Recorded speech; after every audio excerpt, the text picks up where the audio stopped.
Woo! Thank you, Rachel. Hi, Gordon. Hi, Chuck. How you doing? We've been sitting here talking already for about a half hour, so let's continue. But I don't think we talked about anything that really totally had to do with the book. Some of it had to do with your origin story. You were born and raised in Canada. I am. Yeah. I was. And you were. Yeah. And the blue. We were talking about the blues. First of all, I want to say that the book is great. I really enjoyed it a lot. I am very much. I love little stories and little details about things, and I like the way you tied things together. One of the things that I always find fascinating about this, and your book does a really, really good job of this, is how everybody's connected. I mean, they may be thin strings, but people are connected to one another, and how, especially in this seminal part of rock and roll really getting started, you got to figure in the period of time that you're writing about there, rock and roll was what, 10 years old? I mean, it not 56. Not quite a teenager yet, and people just would write a letter to a recording studio and say, I want a job, and they'd get the job. Bands would walk into a record label and say, we have a band, we want to record an album, and they'd get a contract. I mean, this stuff happens all the time, and your book documents a lot of that. Yeah. I think that's really interesting. Well, thank you. One of the reasons I wrote the book the way I did is I realized in this day and age, you can go online and you can deep burrow into the history of a band or a musician. As Joel is sitting up here. Joel, one of my favorite Joel jokes is he says, well, yeah, we could have a whole scene on Ringo's doorbell. It's like you can go into the incredible detail on some performers. But what I wanted to do is actually put it all into one big story. Yeah. So that we have all these little stories, but they all kind of lead in together to each other. They're all kind of working in the same scene as such. They're all competing for the same gigs. They're all competing with the same record labels for contracts. And it's a big story, and I wanted to try to put it all into one big story. Yeah. And one of the things too that I know just because of other stuff that I've done, they were competing for studio time. It was really hard. There weren't that many recording studios in Britain around, 64, 65. I mean, it started to explode, but EMI was like the king of the studios. And then there were a few others that opened up, and there were more, not too long into the later 60s, there were a lot of recording studios, but early on, it was tough to get the ability to even record. Well, the revolution was underway, and the revolution was led by the invention of magnetic tape. Mm-hmm. And that's my first book actually talks a lot more about that. But you have this electromagnetic revolution going on. It's the magnetic tape recorder, electrostatic microphones, and all of that came in. There was this big transition. So if you went to EMI in the early 1950s, mm-hmm. one of the reasons they had these big studios is the disc they would cut literally onto wax. They used to talk about cutting wax. Yep. You were literally cutting into wax. And because the electrical supply was not always dependable, the way you ran that disc cutter was through weights and pulleys. And that lasted a long time, even after when tape recorders came into play. I interviewed Norman Smith, and it was an engineer for the Beatles. Yep, he comes in the early 1960s. And one of the first things they did when you applied for a job is you had to do a test. And on that test was a section about weights and pulleys, even though they weren't using weights and pulleys anymore. Yeah. But what happens there, of course, is that you have Decca and you've got EMI and then Philips and Pi, and they have their studios. There's also some other stuff going on with the film industry. But with the introduction mm-hmm. of tape recorders, now people can start opening up their own little studios. Yeah. So by the time we get to the late 60s, you got, Sound Techniques over in Chelsea. Trident. Sound Techniques has opened up in an old cow barn. They reconvert an old cow barn and create the space where some great bands, Fairport records there. Incredible string band. These folks are recording, and other folks are going over and recording there. Yeah. And if you did later tours, you would find out. Well, yeah. One of the things I remember going and finding out where that was, and somebody pointing out to me that, Eric Clapton has a house 3 doors down from that studio. But yeah, there are all these, and then there's the Olympic Studios. The original Olympic Studios was over in Marylebone, in an old church. It had been a church used by French Huguenots when they'd fled France for England, and they had set up this church, and then that church had become a recording studio. The very beginning of this book, there's a passage with Marianne Faithfull talking about recording in there. And it would be like the recording folks were all up in the choir loft. The choir loft, yeah. And the musicians were down in the church. And she talks about that, the effects of that physical space. I should warn you, one of the other things, the themes that runs through this book is the importance of place and space. So that church she talks about, there we were, the workers on the floor, being overseen by the overlords and Paul McCartney says the same thing about EMI. The first time they go to EMI, he says, think about the architecture of EMI. You come in, if you're a musician, you don't come up those stairs in the front of the building. How many of you have gone Abbey Road? Some folks here. It's the house. It's an old Georgian house, and there's stairs that go up the front and the middle, and there's offices and listening rooms and stuff like that in there. But if you're a working musician, that's not how you get into the studios. There's a ramp on the left side of the building that goes down to the floor level, where that's the level on which Studio 1 is where Joel has recorded. And in Studio 2 also, that's how you get to those studio spaces, is down through the workman's entrance. Yeah. Another thing, if you go and you see architecture in London, you see houses that have the main entrance for everybody else, and then the servant's entrance, right? Yeah, the workman entrance. Place and space is very important. And it goes also to, because I also think when you play a space, you play a room, we were just talking earlier about the acoustics of different rooms. Different rooms have different kinds of acoustics and different kinds of feel. So if you're going to play at The Scene, which was this club in downtown London, it's a downstairs, underground club. The walls are literally stone. And when Eric Burden from the Animals talks about playing down there, and how the sound down there just would bounce around, and that the guitars would feed back, and they would just play with those sounds down there. The room shaped the sound. Yeah. The same thing with the Cavern Club. Lower down with the Cavern Club is even more different, because you've got these arches that would kind of focus the sound, so the audience who's sitting in the middle is just getting pounded.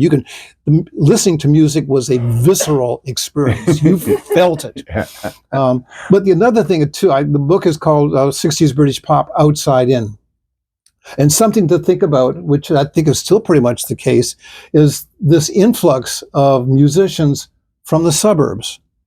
They come from the suburbs, and they come into a space like Soho. Soho is an incredibly vibrant place. I've loved, when I've lived in London a couple of times, I've been able to take students on walking tours through Soho. Yes, it is a red light district, has that history to it, but it's also been a vibrant musical space too, with all these different clubs. The book also has a passage of a musician named Carlo Little, no longer with us, drummer. Actually, he was recruited by the Rolling Stones and turned them down at a certain point. But he played with some great bands. He played with the band. The book talks about Screaming Lord Sutch, one of the most outrageous performers. British rock has always had this theatrical aspect to it. Screaming Lord Sutch is one of the originals there. And he talks about playing down in the space underground, where he says the room was so small, the band took up about a fifth of the room. And it was just, but the sound down there. But these musicians would come out. So even like big names like Cliff Richard, I know he's not a big name here necessarily, but big name. He comes from way out in the suburbs. The Kinks, they come out from out in the suburbs. They come into town because that cities have this cosmopolitan effect of allowing different kinds of people to come together. And that's what was going on. That's part of the excitement of this whole era, is musicians coming in and meeting each other and playing. You're talking about the interconnections between musicians and audiences coming to discover themselves. I have a couple of quotes in the book from folks who say, well, I showed up at this event and I've suddenly found people like myself. Music serving as that function of bringing people together into a single space. And I'm talking too much already. So no, that's okay. No, you're supposed to be talking. Of the bands that, you've mentioned a fair number of bands. Of those bands, though, was it really the most popular bands that were most influential, or was it really, did it come from a different place? I've always thought that the Beatles channeled a lot of the music that they played when they played in Germany, and they played hundreds and hundreds and hundreds of gigs, creating their chops, right? And seemingly they had some, McCartney especially, had some weird connection to some source of music outside of himself that he could download it when he sat down with a piece of paper and a guitar. But their influences were much bigger than just hit records. Like I'm pretty sure that the Beatles did make a point of writing hit records, but a lot of the stuff that they did, especially later in their career, was clearly influenced by something else. Right. Well, I'll take it back let's go back to the beginning too. If you think about those early albums, those early albums are reflecting the kinds of gigs they had to do in Hamburg and these dance halls where they played. So you listen to those early albums, there are show tunes on there. Till There Was You. I mean, what a great tune, but not exactly a rock and roll tune. There's some country western on there. There's some R&B. There's some Motown. It's a real eclectic mix. And those early albums, there's all of these covers. Covers like Money, and You Really Got a Hold on Me. I mentioned Till There Was You. What's that? Sha la la la la. These shout. All of these great, and there's a real interesting mix, and that mix goes into what they do, which makes them quite different. I will just do. There's always this Beatles-Stones contrast. That's the contrast with the Stones. The Stones are coming up through this blues and R&B scene, organized by Alexis Corner and Cyril Davies, and they did this organization they call Blues Incorporated, right. Which was this evolving scene of different musicians coming in and coming up on the stage and playing, right? So you go down. There was this club over on the other side of the Thames.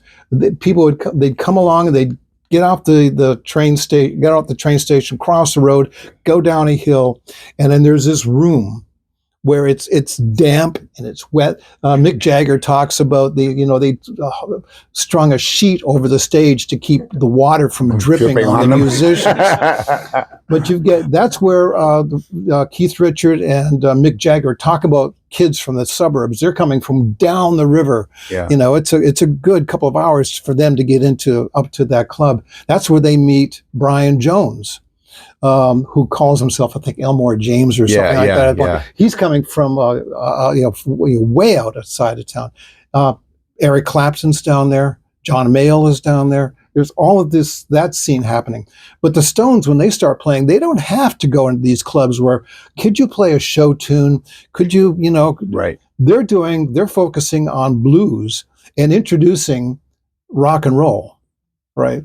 Chuck Berry is their favorite at that point in time. But they're a blues band that is focused just on blues, for a blues specialty audience. The Beatles were playing in Hamburg for, gangsters and strippers and, businessmen. And, after 10 drinks, hey, play me something from Oklahoma. That's what they had to react to. And that's where they developed their chops. The Stones developed an entirely different set of chops. And a different set of aesthetics. And so that's one of the neat things about this era, is you've got these bands that are coming in with these different influences. And again, I talk about that cosmopolitan scene of London, coming into a place like Soho or going to those clubs. All of these people are coming in and hearing what other people are playing. Mm-hmm. The Beatles their first contact with the Stones, Giorgio Gomelski, who was managing the Stones at that time, meets the Beatles he was a filmmaker. He meets the Beatles, they're doing something over in a film studio. Maybe it's the first film they're working on. I don't think so, actually, something else. But anyways, he invites them to come to the Crawdaddy Club where the Stones are playing. And I forget the exact words, but it's something along the lines of Bill Wyman looking out in the audience and saying, "Holy beep, that's the Beatles." Where they come and see the Beatles go into this club, this suburban club, to see the Stones playing. To see the Stones play, yeah. So it's a very vibrant scene, and there's a lot of different kinds of music. The thing too is we focused on the rock bands, or at least I have so far. But there is this whole pop music is a much broader scene. So there's the Dusty Springfields. Yes, the women were doing the pop music. The Petula Clark. Well, and also there's a lot of men. I mean, you can't talk. Tom Jones is pretty much pop too. Yeah. He's redefining it, but he's clearly in there too. But that's that whole thing. There's this whole pop music scene where musicians are coming in, songwriters, producers. Those folks are trying to figure out what's the next big hit. And there's bands. Bands are great because they're self-contained. They come in, they play. They sometimes write their own stuff. Right, that's great. But folks like Dusty Springfield, she needs an orchestra. She needs an arranger. She needs a music director. So they come into the studio, and she was a taskmaster. Yeah. It's not like she didn't know what she was doing. She absolutely knew what she wanted and knew what she did. So that she would come into the studio. I remember talking with some of the session musicians about working with her, and she would just drive them crazy because they'd say, "I have to do it again." No, do it again. No, do it again. He would have doing it over and over and over again. Or she also had her biases too. There was a great bass player named Alan Whale. And Alan had been through the first round of British pop. He had been a bass player in Tommy Steele's early British rock and roll band. But he evolved into a really good session bass player. And he had been hired to play on a Dusty Springfield session. And he comes in and he's down sitting up playing. And she comes in and looks and he says, I don't want that bald-headed guy down there playing. I want the guy I heard on this recording. And they say, that's him. That's him. Yeah.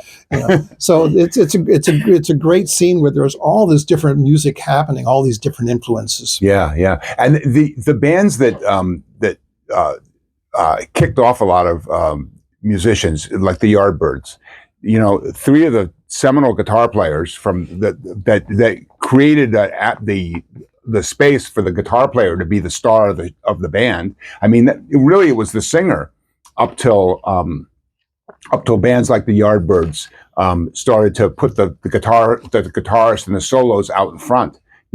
I always thought that Eric Clapton, one of the things that Eric Clapton did was made, Cream, one of my favorite bands, brought the drummer out of the back of the band and put the drummer in the front of the band, because there were basically three soloists playing. But the guitarist, Clapton's, the way that the audiences looked at Clapton and treated Clapton, elevated the whole status of the guitar player from just a backup musician to the star of the band. And that's something that was really There was a few, especially in instrumental groups, it would make sense if you're in an instrumental group. That your star soloist is going to be the star. But with any band with a singer, it was just always a singer up front, and then you quickly see how that changed. I'm just going to push back a little bit, very ahead. politely. Yeah, because I mentioned Cliff Richard earlier. Yeah, Hank Marvin as the guitarist, the lead guitarist for the Shadows. Okay, they had their own career. Yeah, and there's this whole thing about there's this one their big hit. One of their big hits was a tune called Apache. And there's this one thing where Cliff Richard they're kind of in shadows, and Cliff Richard is dressed up as Hank Marvin because Hank Marvin had these Buddy Holly kind of heavy rim glasses. He was the first guitar hero in Britain. Okay. And Eric Clapton has talked about how influential Hank Marvin was. Sure. And with the Yardbirds, I'll also mention Tops Toppin was not a bad guitar player. He was the guy before Eric Clapton and the Yardbirds. Yeah. And he was I think he's dead now, but he was a great guitarist too. Yeah. But yeah, you're mentioning, the Yardbirds, which became a with Jeff Beck, Jimmy Page. I mean, Jimmy Page. Well, Jimmy Page comes along, and Jeff Beck, one of the all-time great guitarists in my mind, goes through that band. But yeah, why would Jeff Beck be one of the all-time greats? See, I've never been a giant fan of Jeff Beck. Oh, the musicianship. Oh man. I mean, I saw this interview with Jeff Beck and Jimmy Page were longtime friends. They'd known each other from school, and I remember there's this one scene where somebody's interviewing the two of them, and they ask them, "Can you play like?" He asked Jeff Beck, "Can you play like Jimmy Page?" He says, "Yeah." But he can't play like me. He can't play like me. Yeah. Okay. I mean, the thing you have to remember about Jeff Beck became a master at using feedback. Those early Yardbirds albums, over under sideways down, but Shapes of Things. Yeah. Oh, Shapes of Things. And there's this whole in the book. There's a section where I talk about, I'll quote Giorgio Gomelski, who was managing and producing them at that time. Mm-hmm. And because they wanted to get an authentic sound, they don't record it in England. They record it in a different space, space and place. They go to Chess Records in Chicago, upstairs studio. And Jeff Beck talks about, I started getting this feedback through my guitar. And he says, Giorgio Gomelski just starts dancing around the room because he says, that's it. That's the sound. You captured it. But yeah, no, I think Jeff Beck is and I loved his later albums too. I'm really sorry that he's gone because he was a great musician. There's a few of his albums that I liked. Truth. Oh, what an album. Yeah. Yeah, I know. Yeah, okay. I gotta listen again. I'm gonna have to dig in and listen again. Okay. But it's funny because I have actually Truth is on my for some reason, I don't know why, it's on my cell phone. So every once in a while I get in my car and all of a sudden the album will start playing. So I don't know, maybe the universe is trying to tell me something. Or you're doing this in secret. And I don't want to admit that I listened to it. It just magically appeared on my phone. Oh, that's funny. So we briefly touched on the women in rock in Britain. There were so many really, really great. Yeah, how are we doing? 3 minutes or 30 more minutes to 3 go? minutes. 3 minutes. Okay. So you have 3 minutes to tell us about women in rock. Okay. And I do think a lot of the women were mainly pop singers though, right? They really didn't get a chance to be rock singers. Well, Beryl Marsden, who I mentioned in the book, who most Americans don't know about, was clearly a rocker and lived a rock and roll lifestyle. Okay. Definitely. And then there's Christine Perfect, later known as Christine McVie with Fleetwood Mac. Yeah. Christine McVie talks about being one of the guys, dressing like one of the guys, and living that blues and rock and roll life. But yeah, I think one of the great things about one of the things we see happening is this emergence of women as independent artists. Sandy Shaw. Yeah, Sandy Shaw, yeah. Who, she had this old school, she had a woman manager, but the old woman manager had come up from the old days of the casting couch. and said, well, okay, you just do what they tell you to do. And Sandy Shaw was starting to say, no, I'm not going to work with that photographer. I'm not going to work with that musician. I don't like the way they treat me. I'm going to do this my own way. And then when and then there's a whole scene where she gets selected to represent England in the Eurovision Song Contest. Yeah. Something Americans don't take very seriously, but in other parts of the world, this is huge. Right. And just as she's about to go to Europe to present this, she becomes the figure of the other woman in a divorce case. And the judge just reprimands her as how dare you have the tenacity to think that you can do these things on your own, right? And then after that, she wins the contest and comes back and does TV shows and stuff. And the next thing she does is says, I'm going to produce my own album. And the same thing, that's the same time. This is the late 60s, 68, 69. Christine Perfect marries John McVie. Yeah. And she's clearly of the major voice in that band. Anyways. Yeah, I don't disagree. But if somebody like Lulu, who, again, American audiences don't really know. But a rocker. She was a rocker and a huge star. But her songs that were hits were not rockers. And that's the role of the producer.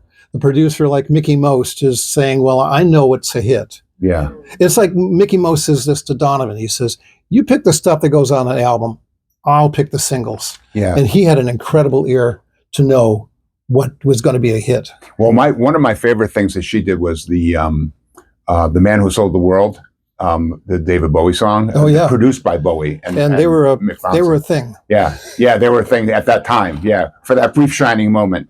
Yeah. Anyways, Rachel's looking at me and raising her eyebrow. Yes. Okay. The recording, if you guys could repeat the questions, because the recording won't pick up the audience. Okay. So, do you have any questions?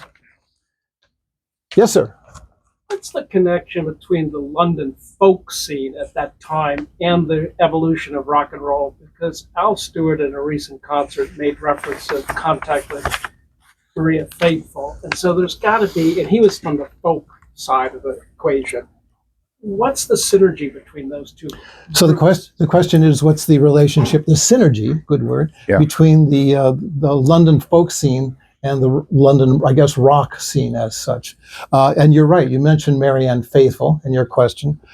She came on the scene, that's how she saw herself originally as a folk artist, that when she comes into the studio, it's the orchestra. They need to sell her because that's what the British audience wanted. Then there's some musicians, like there's the Incredible String Band, which is a folk band, but really, Richard Thompson was just down at the Egg a week or so ago, and there's a great musician who comes from the folk scene, but is also kind of picking up on what's going on in America and blending what's going on in the folk scene with the rock and roll scene. Manfred Mann in the UK, some of their biggest hits in the UK, here we need to think of them as doo-wah-diddy-diddy, right? There's this whole thing in the mid-60s where all they're doing is covering Bob Dylan. That's their thing. They're covering Bob Dylan, and Bob Dylan likes what they're doing. He says so. He says, and that's that connection between the part of that thing about the folk and the rock and the pop. It's all merging together. And that's, again, one of the beauties of this scene is where these musicians are hearing each other. And musicians like to talk and listen to each other, and they can't help but not be influenced by each other. And people are saying, well, I can mix that together. And we were talking about this earlier. I hadn't realized this, but I was really reading Richard Thompson's biography of Beeswing. And I realized that he's picking up stuff like Indian music and rock and roll. Fairport Convention, when they started off, they called themselves a West Coast cover band. They were covering Jefferson Airplane and the Doors and stuff like that. So they were already mixing in this idea of being folk band and being a rock band. That's kind of what was going on. Does that help? Yeah. Okay. Any other questions? How did the Buddy Holly plane crash affect the British scene? I mean, it seemed to me like that opened up transatlantic. Yeah. How did Buddy Holly affect everything? But, Yeah. but the Buddy Holly plane crash. Yeah. Buddy Holly had toured the UK. So he was big in the UK. There are references to folks going to see him and kind of tracking him down and following him around in the UK as he played. So he was a huge influence. The Beatles, absolutely, in terms of, you know, their influence, his influence on them. How about the Hollies? Yeah. You know, he was a huge, Buddy Holly was a huge influence on British rock. The plane crash, I think that had an effect not just on British rock and roll, but on, I think, all rock and roll, as was said. That was in 1958, I think. There's the plane crash. There's Chuck Berry being arrested and put in prison for transporting a woman across state boundaries for immoral purposes. It was trumped up. It was later dismissed. Elvis Presley going into the army. It was like people talk about, you know, the day the music died, right? Yeah. There is this whole reevaluation for this brief period of time. We get the Bobby Rydell, you know, that kind of scene that's going on like that. But while that's happening, we know there is rock and roll happening. There's the surf music scene in California. Surf music was huge in Britain too. You read the newspapers, the music newspapers in the 1960s. It's not the Beatles and the Stones. It's the Beatles and the Beach Boys. They keep talking about, right? So yeah, the Buddy Holly had a huge influence. Yeah, and that was a lot had to do with also skiffle was such a big thing, and Holly was one of those. His music could translate to that instrumentation very easily. I mean, it was one of those things that they could play. It wasn't just the skiffle songs. It was something from the rock genre that they could bring into that. Yeah. Which yes. I always thought the skiffle was an interesting. Every band started off seemingly every rock band started off as a skiffle band, but it would seem to me that that Holly opened up the rock genre to. There was this great British musician, Joe Brown, who Americans don't know about, but as you should.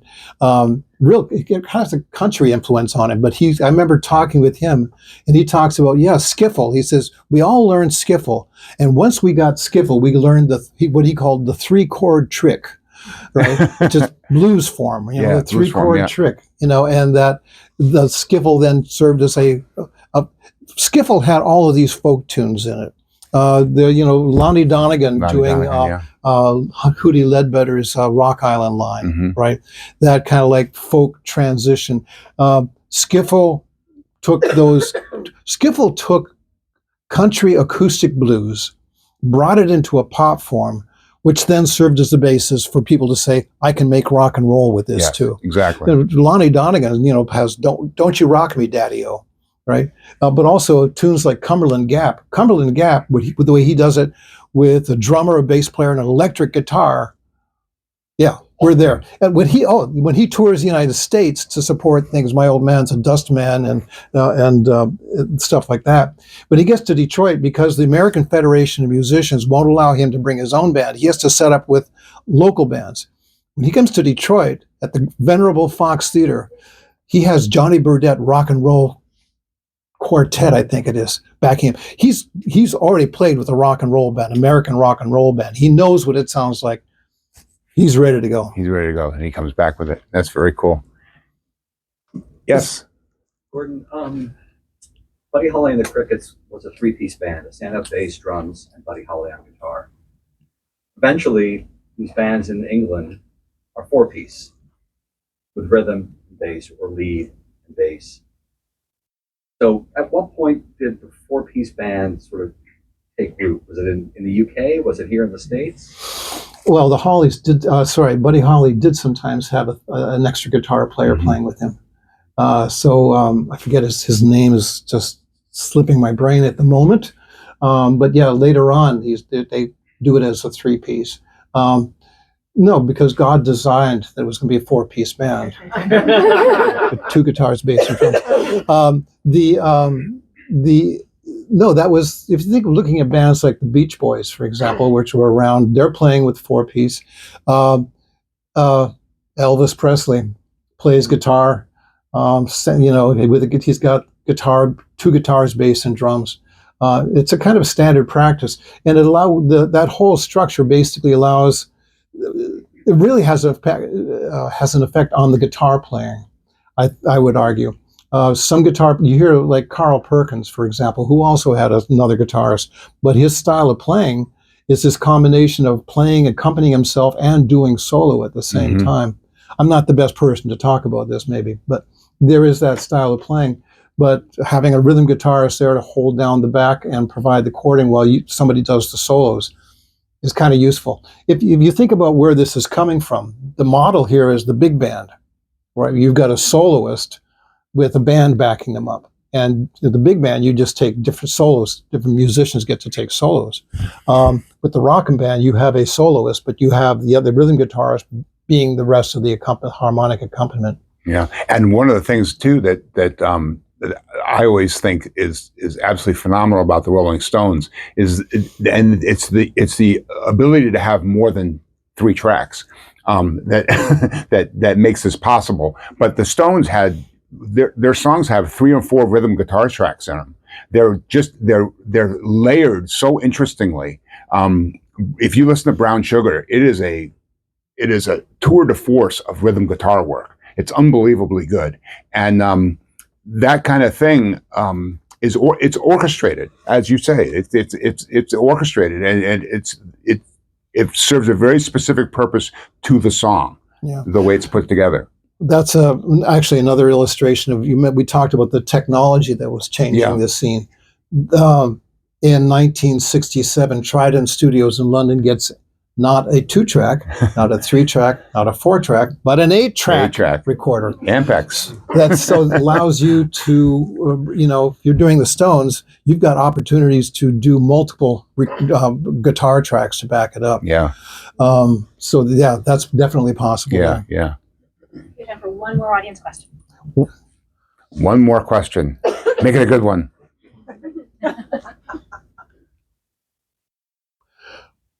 Then I'll ask a question. Okay. What's your favorite 60s British pop recording? Anybody want to volunteer that? An album we're talking about, or song? I would think a song. Okay, song. Michael? Waterloo Sunset, the Kinks. Waterloo Sunset's a great recording. Great song. Have you heard his choral version of it? Ray Davis has been playing with a choir from London. You'll find it on YouTube where he does this with a chorus. It's beautiful. Absolutely beautiful. I like Make Your Own Kind of Music by Mama Cass.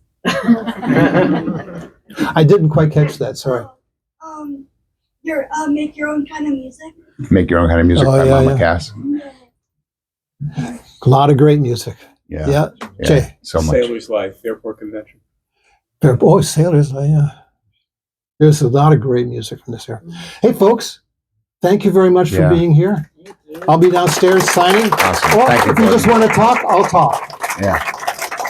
Thank you very much, Gordon. Really nice.